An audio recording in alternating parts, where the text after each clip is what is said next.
Hey, what's going on, everybody? It's Alex from TCG Discussions here, and I'm coming at you with a deck profile slash discussion on Dark Brawly. This is going to be the longer discussion video, actually condensed down, and I'm going to talk about certain cards at certain points. I'm not going to go into super long explanations about what each card does, only why I'm playing certain ratios and where it becomes relevant. Because I think that this deck is actually perfectly positioned against every deck in the game. If I had to say what deck like gut reaction was best deck, it's this one. I think that there is a lot of tech against it, and I think that there's lots of ways for you to play certain matchups, like certain ways you have to play certain matchups. And a lot of people just, I think, play them poorly. Now, I'm not saying that there's pros who play Dark Brawly that are better than me that play it poorly, but a lot of like stream or webcam events that I watch or so on and so forth, I do find that they are suboptimally playing certain cards, or at least certain lines of play. And this deck is designed currently for maximum efficiency. That's actually kind of what I'm all about when I play decks. And I just kind of want to talk about, how you deal with efficiency issues that I see in a lot of lists and what players do. Um, Two things, couple shout outs. Shout outs to Gamer Dojo and Jason Neal. I gave him a shout out in the Mecha deck profile, I believe. And if I didn't, well, shout outs to Jason Neal and the Gamer Dojo, the locals that I played. I played hours against Invoker, and I can just honestly say that this deck is well positioned against decks that play slow, and it's well positioned against decks that play fast, because it just plays faster better than other decks, simply because it literally plays beat sticks that is really hard to combo out of, really hard for them to generate enough advantage to stop. Sometimes they just don't and take it, and then you buy back a turn in this deck, and then you kill them. So I think that the deck is just super well positioned. I'd even be comfortable playing this literally against any deck in the game. I think in a best 2 out of 3, Dark Brawly really has a good chance. Even though their side cards can hurt you pretty good, I also think that you have also other side cards that say, yep, I hurt you just equally as bad, and here's why. And so I think Dark Brawly is super positioned to effectively be safe against any deck, much like Mecha. But the problem with Mecha is it does take its own life, and it is one of those things where you have to sequence and understand how you're needing to play against your opponent a lot more. This deck, same difference. Like, you cannot just always blind aggro rush kill people. It just will not work. There's certain decks where if you do that and fail somewhere along the lines due to tech cards or whatever else that they're running, you run into a brick wall. And so I think that when we talk about some of the tech choices in the deck, you'll kind of understand my theory crafting behind it, and hopefully you guys glean a little bit inside of kind of where my brain is with this deck, because I think that this deck is seeing a complete and utter underrepresentation for the sheer amount of power that it actually holds. It's getting buffed ridiculously in the next set, both by the SCR and the promo coming out for it, which I can't wait for. And this deck is only gonna get better in the future. Shout out to Joe Noel for getting me a Dark Brawly foil leader. Love it. And sorry, Joe, I'm not playing. I'm not doing the deck profile on the mat, but Dark Brawly's. I have a Dark Brawly mat, so shout outs to him for that one too. So without further ado, let's get into it. Leaders, pretty standard. It's Dark Brawly, Paragus, Dark Brawly, and Paragus. We know what this does. This leader doesn't require any explanation. So we're just going to set this off to the side and get into the ratios and card deck. For Savage Rush, not a lot to say about this card. It's broken. If you're not playing 4 of it, you're wrong. Sorry. Next we play 4 Toa Union of Magic and Science. And this card is really good. I don't understand why people would ever play this card at 2, 3. Doesn't make any sense to me. In a deck that wants to play 30Ks, this card absolutely is necessary for you to be playing those 30Ks as efficiently as possible. It makes it so that you don't have to hard draw, 1, your Parasitic Dragon Balls. 2, it's searchable basically off the top 5 of your deck with Power Burst, because you'll put it in the drop area, you can get it back.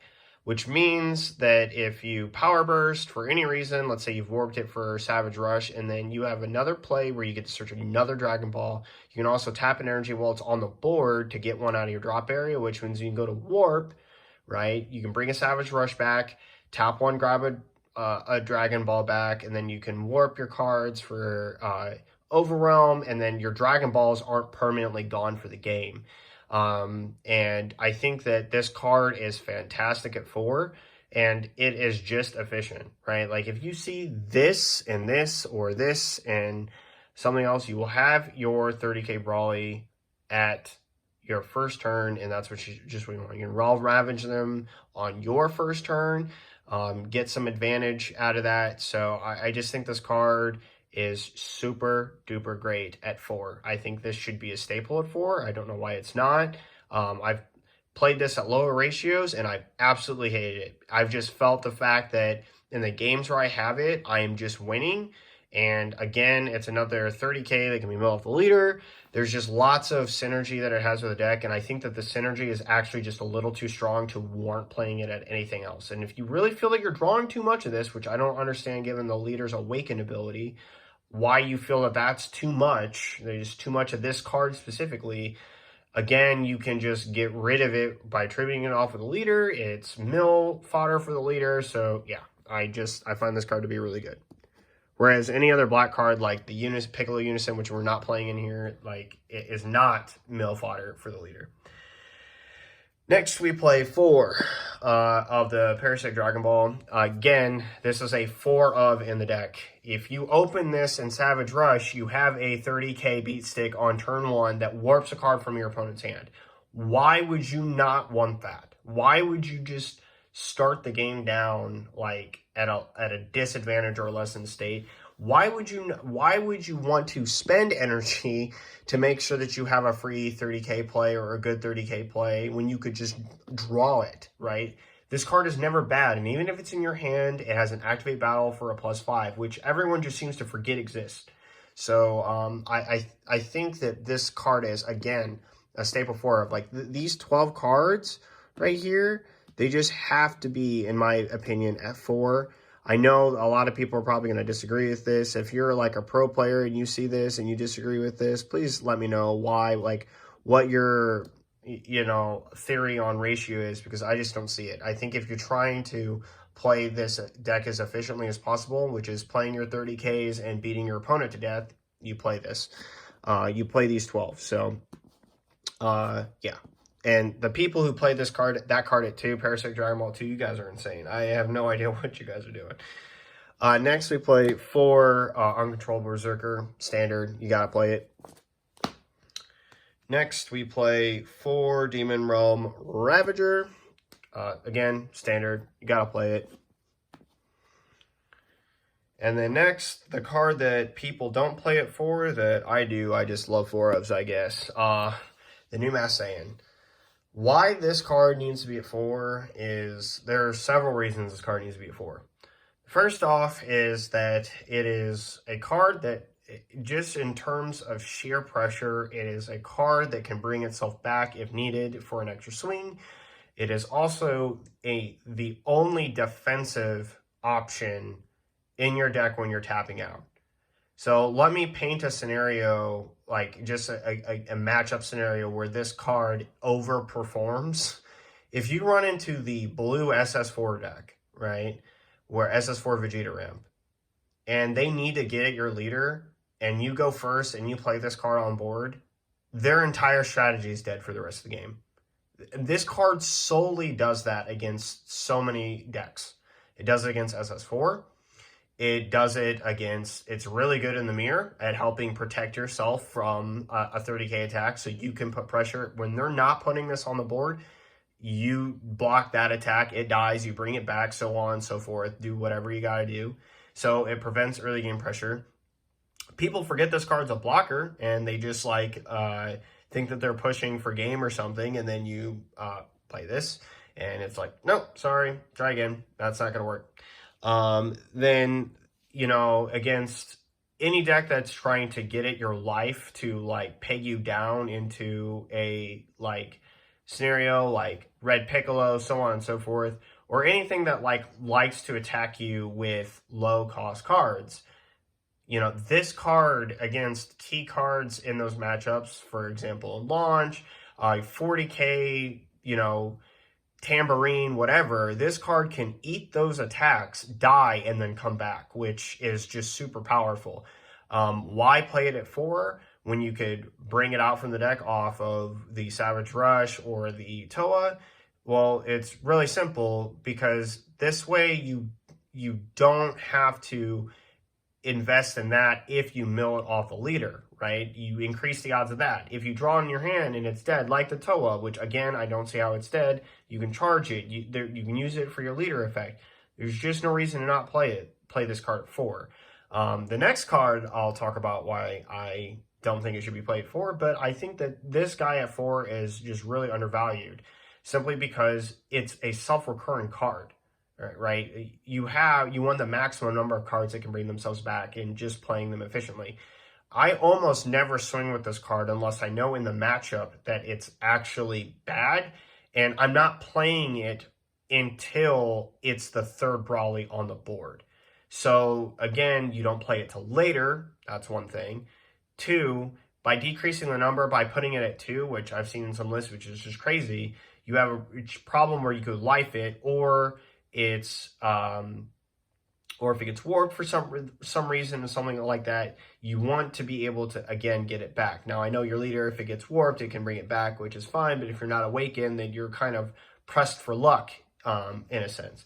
And I think that this card just opens that up. I know a lot of people will probably play like the Piccolo Unison or something, so that they can get under the King Vegeta Unison, or, you know, Violent Rays or whatever. But those cards, while those attacks are meaningful, again, the amount of pressure that you're going to be putting on when you finally get to attack is just too great. And it's not going to be a too late scenario in this build. Just trust me. When I get to my extra cards later, you'll see and understand. Next, we play 2 of the 7-drop. Now, for reasons that are not this card, right? This card has, in my opinion, the exact opposite issue of these. All of the cards that I've put here at 4 of really are at 4 for, again, maximum efficiency of what you mill off your leader, which this card fits, which is fine. But all of these Brawlies, all the 6-drops are self-recurring. This one is not, which is a huge issue, because if you mill them, they are literally just in your drop area. If you combo with them, they're literally just in your drop area. If you draw them, again, it's only good by getting rid of something else already on your board and replacing it. Now, you can replace that card, you can evolve on top of it, whatever. But here's the thing that's iffy about it. So you play the card for 2 energy, which there's another card you can play for 2 energy, and it's the Demigra, which we play at 4. And I'll get to that in a second. But for 2 energy, your opponent can optionally warp cards from their hand, or they crit a life. Now, I realize that that's super duper strong. It's really, really strong. It's a Trish effect and Dragon Ball. If you've played Yu-Gi-Oh, you know exactly what I'm talking about. It's really good. The issue is that it's optional.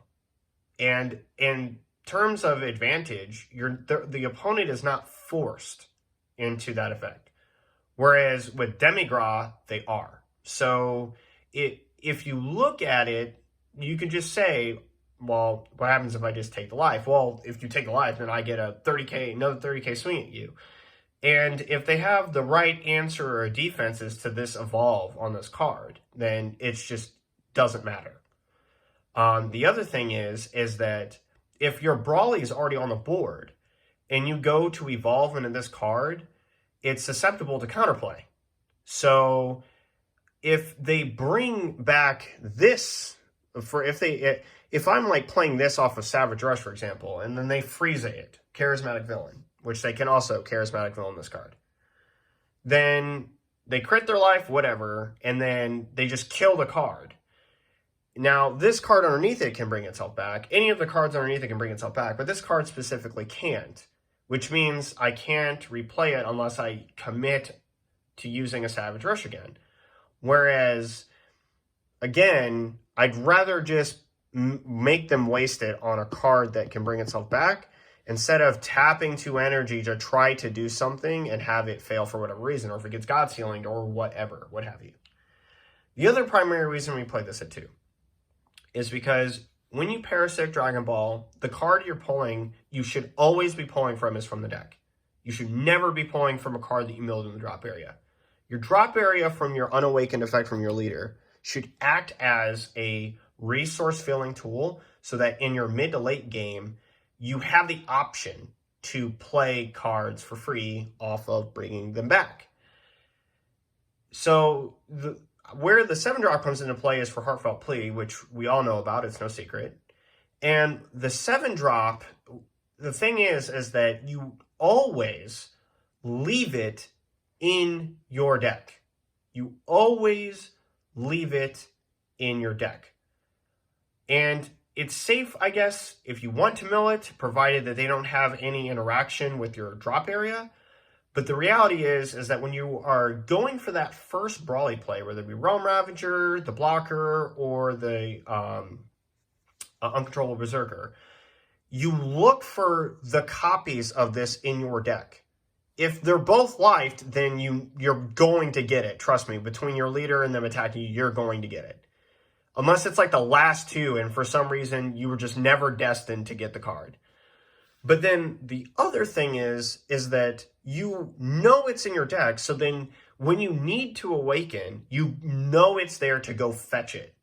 Same thing if you put it in your drop area, I guess, but it's primarily safer in your deck. There's probably other cards you could be putting in there that are more efficient, like the Savage Rush. You always want to put another Savage Rush in there in case you have to warp one or something happens, like it gets Royal Condemnation or something goes to the bottom deck, you have another one to play. And this card only being really, like, truly guaranteed impactful is when you go to Awaken. So therefore, it's just not something that is merited at 4. Considering for 2 energy, I can get Demigra, which is guaranteed to hit the cards that I'm trying to hit. It's guaranteed to warp. It's guaranteed to draw me. It's guaranteed to warp again. And it's going to stick. It's going to stay. It's an entirely different card. I'm not having to replace one of my attackers. I'm, in fact, keeping my current attackers on the board, which this card's just the same, guaranteeing certain effects. And while, again, they're critting a life, I get that. But if they don't care about critting that life and they have the defenses to stop you, then this card just becomes dead. You just evolve for 2 to take that life. And again, Demigra for that 2 energy is guaranteed. Now, you're not guaranteed on the swing, but you are guaranteed on the effects that you're going to get. So, either way. And if you want to bounce a Demigra back to my hand in this deck, by all means, go right ahead. This is going to come down again either next turn or the same turn, depending on what I'm doing. Whereas this card is very different. And its best situation, again, is for when you're going to Awaken, which basically means that you only really need it at that pivotal time when you're going to draw 2, and it's not really going to come up the rest of the game. And if it does, it's only going to be a win harder moment when you already are probably winning the game. So this card at 2, to me, just it's the sweet spot. Trust me, I've never had Heartfelt Plea, which again isn't searchable, which is unfortunate. I find myself like super comboing to draw that card and draw 2 to Awaken. I almost want to play it at 3 so I see it more, as weird as that is. But the thing is that when you need to see this for your Awaken, you will have it. There's no ifs, ands, or buts about it. And given the fact that that's the case, there's no need to play it at more than 2. Enough about that card. On to the dumb card that's probably going to get errata to like red Saiyan or yellow Saiyan leaders only or something like that. Heartfelt Plea. Not a lot to say about this card. It's broken. Like, it comes in, offering, draw 2, crit a life, and then die. Yeah, like, here's a triple striker for 30k. I don't know what they were thinking with that card being so generic. Next, we play 4 Demigras. Again, pretty standard. Really, really good. I like it at 4 simply because its consistency off the leader mill. To top that off, it is just super impactful in its effect.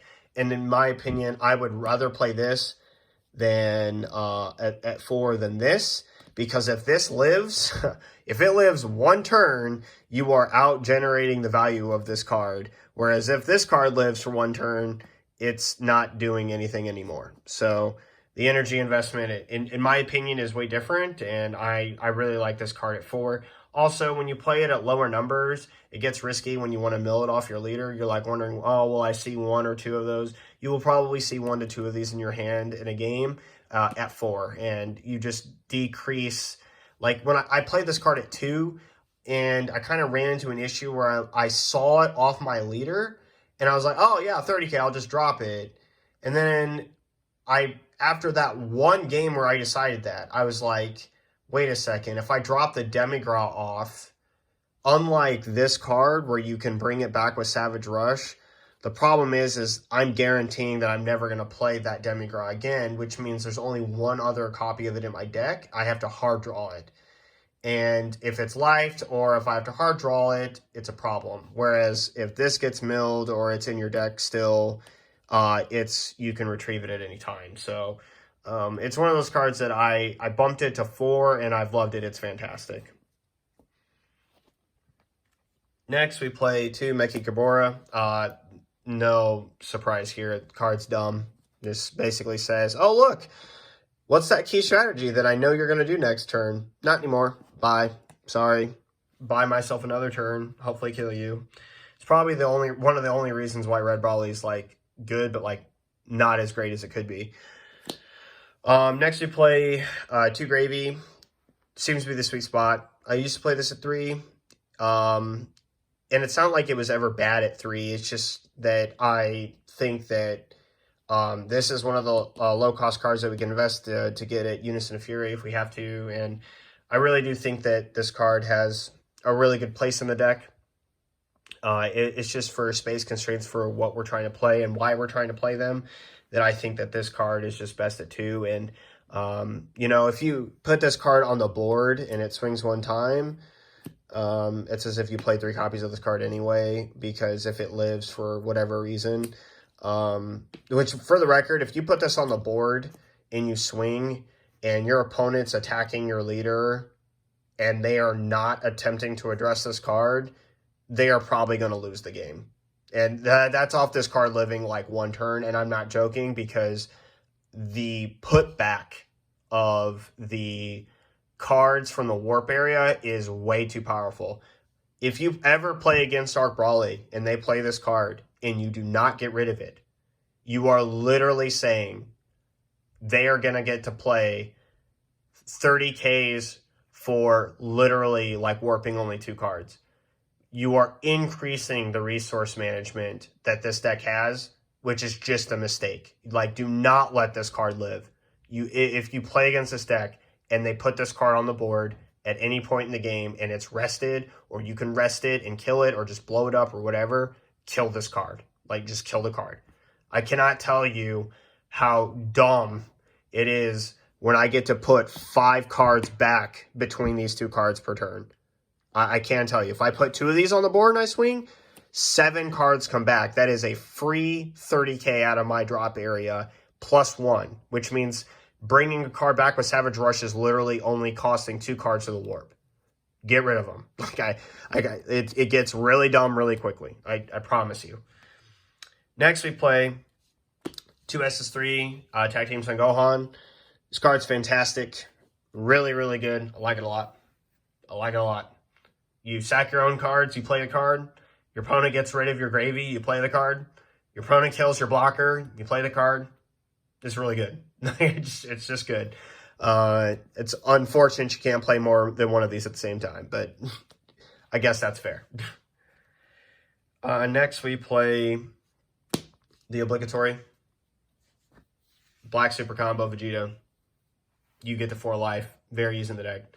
In decks like Invoker, for example, that don't want to attack you, or Victory Strike that don't want to attack you, or whatever, you will self-awaken yourself and you'll get there.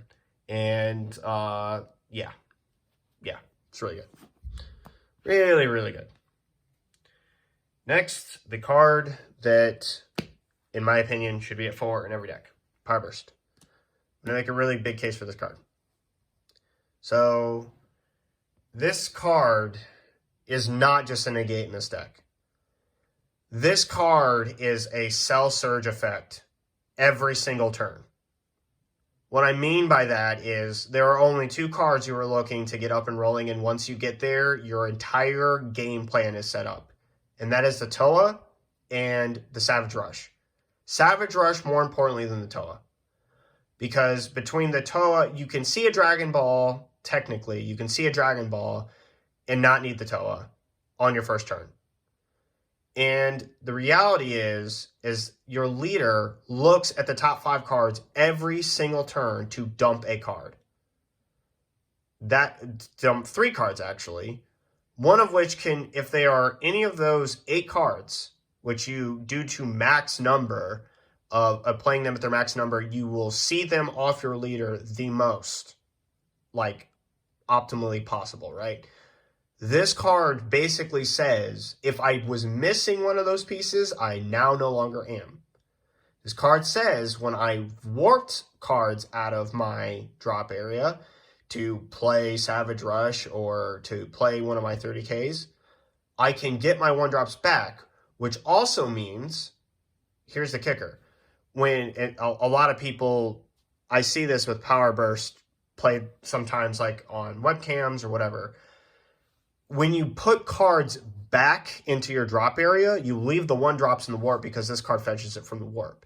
You are essentially giving yourself more combo power and putting the optimal number of resources back into the drop area. This card's insane. Like, it's actually insane. If you could say, look at the top 5 and then add a card, that is exactly what it's saying. Oh, and negate 1 attack. And this card gets set up live almost instantly in the deck, simply because of what your leader does and anything else that you're going to be playing. Like, if you turn 1, let's say that you put Savage Rush down, you mill 3 30Ks, you Parasitic Dragon Ball, this card is live to stop whatever attack that is coming at you, and then you get the Savage Rush back. This card's live almost instantly. It's insane in the deck, and it helps you, again, filter tutor. And let's say that you draw Parasitic Dragon Ball Toa, but you don't see the Savage Rush. You hit this off your leader, take life, still don't see Savage Rush, but the Savage Rush was hit among the 5 cards. You leave your energy open. When they go to swing to draw a card, because that's how like 90% of leaders are printed this, today. They go to swing it, you negate and get the Savage Rush back, which means you don't have to warp cards out of your drop area to play him and tap an energy for it. You just get to play the card. You get your, you use your Dragon Ball. You'll have 2 energy. So if you have that and a Toa, you're going to have the Dragon Ball because she searches 1, which means you get your 30K. You get your game state up and rolling. So this card is actually bonkers. And I'm going to make another argument that probably is not well thought of at all. People probably don't think about this. Invoker. Invoker is probably the most dangerous deck in the game to this card. Simply because between Topo and Violent Rays, they have 8 cards that make it somewhat difficult. Depending on when the Topo is played, it makes it somewhat difficult. And depending on basically how long a Rival Seeker lasts, which, again, if you have the option to kill Rival Seeker, kill the Rival Seeker. I'm just saying it right now. Warp Rival Seeker immediately. Warp any of the 6-drop immediately. Whatever it is, warp it. Get it off the board. Do not let them royal condemn you to death. Just get it off the board as much as possible. But the key issue in that matchup is the fact of Victory Strike, and that your deck gets actually turned off for 2 turns. You need negates to stop the Victory Strike. And it's not good enough to say, I have only 3 negates in my deck, and I need to see 2 of them against the leader, simply because the leader can look at your hand and get rid of them. And playing 4 of that and 2 of the next card allows us to play enough negates in the deck that the Invoker cannot use Victory Strike as an instant win condition against you by also pitching a negate. Because keep in mind, right, even though, I'll just paint how they play this, right? They play Victory Strike down. You don't have a counterplay because you're black and don't have good counterplays. And your opponent activates their final surge effect or, whatever, to look at your hand and take a negate. So they take their negate. You have 2 left. Victory Strike goes to swing. You negate it. They swing with their leader, and then they activate Emperor's Death Beam. You negate, they pass, they do whatever, and then their next turn is when they get to swing at Victory Strike again, okay? They swing with Victory Strike, you negate, and your blocker is not going to be live because they'll probably attack with something else like their leader first and then activate Emperor's Death Beam and kill the blocker. Which means that Victory Strike is still going to come at you. And if you attack with a blocker on the last turn, you're just basically forfeiting the game. Unless you can, kill them. But they probably have, Topo. They have probably, Violent Rays or something to stop you. The issue becomes that turn after they play Victory Strike. Do you have another negate? Because if you don't, the blocker will just not be enough. That's simple. That's pretty much what I'm saying. What's going to happen is they're going to swing with, like I said, with something else, and then they will drop Emperor's Death Beam to kill the blocker. And then your Victory Strike, the Victory Strike is coming at you. And while you might be able to out-combo it, it is not something that is worth trying to do because you will sacrifice probably everything. They don't have to drop very much to make that pressure really big. And again, the issue is the issue is not that you've just committed all that.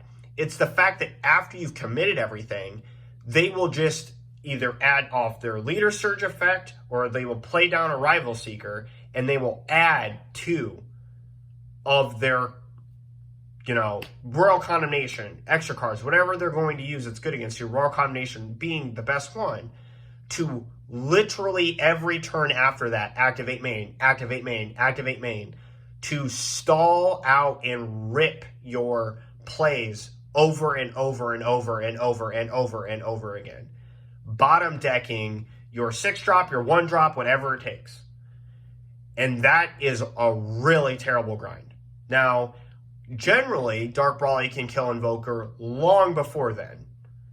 And, I've rushed down on turn 3. I've rushed down Invoker all the way down to 1 life. And then bought a turn back and said, it's turn 4, it's time to die. But the thing is that the Victory Strike is actually super serious against Dark Brawly. It's serious against most decks except for Baby, which can just negate out, the wazoo. But the problem is that for Dark Brawly, the blocker not becoming, being in play, the cost of what it takes to play it, and then the fact that, again, you're going to get Royal Condemnation the turn after the first turn of Victory Strike. Let's say you negate they swing Victory Strike, you negate, you do your turn, you can't do much. You can attempt to attack and do whatever, but, it's whatever you got left on the board and you got no effects and you won't have any effects. The problem is going to become the next turn when they go for Victory Strike. And having these negates basically eliminates the Victory Strike while adding back, again, Savage Rush, Toa, whatever you need to either increase your combo to help hopefully finish your opponent off or do whatever is necessary. So the thing is that the negates in the deck are actually super strong. This card actually has legitimate play in the deck given what we play. And I think it super helps against Invoker. So, yeah. Next, we play 2 Protector of the People. Yeah, this card is really good. In a deck that swings insanely at like your opponent for a massive beatdown, buying back a turn is all you want to do, and this card just helps you do that. Between your Leader Awakened, adding 5 to it for every activate battle tribute, and the fact that this gives you plus 5k every time they attack at you, your opponent is not attacking through this card. It's just not happening. The turn is over. It's actually more over than playing a Topo in Bulma. It's like Baby Hachiak level over. Unless you're playing in the mirror where the pressure can amount, so to speak. I'll paint it to you like this. I negate, discard a card. Okay. They swing at me again. I block. Plus 5. Okay. They swing at me again. Tribute 2. Okay. They swing at me again. Tribute 1. And I'm at 30. Next attack, you're spending a card. Next attack, you're spending 2 cards. And this is all before, like, I could just super combo or do whatever else. So, I just really think that this card's really good. And I really think that it, especially against aggro decks like Launch or whatever, what have you, it's super impactful. And again, cannot stress this enough against Victory Strike. This card's insane. It's not good against the Victory Strike from Cell Search because that Victory Strike can't be negated. But it is really powerful against other matchups where they want to be aggressive against you. And again, negating some attacks can just be super impactful. So I think that this card's really good, and it helps the low to the ground decks like Turles or whatever. They just really struggle against this card. So, yeah. Next, we play 1 Furthering Destruction Champa, not 2. I'm going to talk about this in a ban list discussion video, but I think this card needs to be banned. It and Kai need to go, but it's broken. This card's won more games than any other deck has ever won an event. Not even close. And it would be dumb to not at least play 1 in the deck. And I don't want to play 2 because I don't want to see it that often. I just want to see it when it pops up. It's kind of sacky when you played it 1 and you draw it and you win off of it. But it's also one of those cards where it's not adding or doing anything to your strategy. It's just boosting it. It's kind of like, oh, we're going to win harder in this moment. But it can be nice. It's especially nice with our next card that we play in tandem with it. Supreme Kind of Time, Space Charm Unraveler. Ooh, shocker. Play this SCR. This card's dumb in Dark Brawly because she's just a 40k beat stick that can warp the board. So she's a 40k beat stick for 1 energy, like our 30k beat sticks for 1 energy, and she can be on 50k double strike, or, just, here's another attacker against you. So she's insane. She's really good. Really, really good. On to our side deck. Pretty standard. Do DMS. Not a lot to say about this card. It's really good. 2 max power Kamehameha. Again, not a lot to say. It's pretty good. 2 Secret Identity Mass Hands. Yeah, why not? More board wipe. We like it. It's really good. 2 SS Bardock the Tenacious. Oh yeah. We out here. It's pretty good. Between this and Meki Gabora, we're just ending turns. Next, 3 of a card that a lot of people main deck, but I don't. I guess I should talk about that. So, primary reason that I don't main deck this card is because there are just matchups where it's bad. Matchups where it just doesn't matter. There's just matchups where it doesn't matter. So, for all the people who are like, well, it matters against Victory Strike, It might matter against the Cell Search Victory Strike, but it certainly does not matter against the Invoker one because, frankly, you probably won't have a whole lot of life to be critting. Because if you do, then you're just probably going to die to catastrophic blow like anytime now. And secondly, because you're probably going to be trying to self-awaken to kill them as fast as possible, which means if you're critting alive, then you're just dying to catastrophic blow. Secondly, if they play Victory Strike against you, you can use this card's effect. So, doesn't do a whole lot of good there. It's really good against launch. It's good against aggro matchups that like just King Piccolo, when they swing absurdly. Yeah, it's good. But also, so is Protector of the People. It's good against almost every aggro deck in the game, and a lot of the game is aggro right now. It's good against Mecha Frieza, right? Basil does nothing. Chapils do nothing. Their Bardoks eventually do not. I mean, like, it's just really, like, Protector's really good. Whereas this card is only good against one specific attack. Protector is good against every single other attack coming at you for the turn, and the one that it's good against. So, in my opinion, you just bring this into the matchups where, like, it's super relevant, and then you move on. Like, it's not, to me, a card that's, like, super main deck worthy for that, like, for the space that we play. Everything else is just either for efficiency or just, like, playing optimally. I do like that he's 30k, though, in a black battle card. It's pretty good. Two more. Meki Kabura. Yeah, we like shutting down turns. Not a whole lot to say.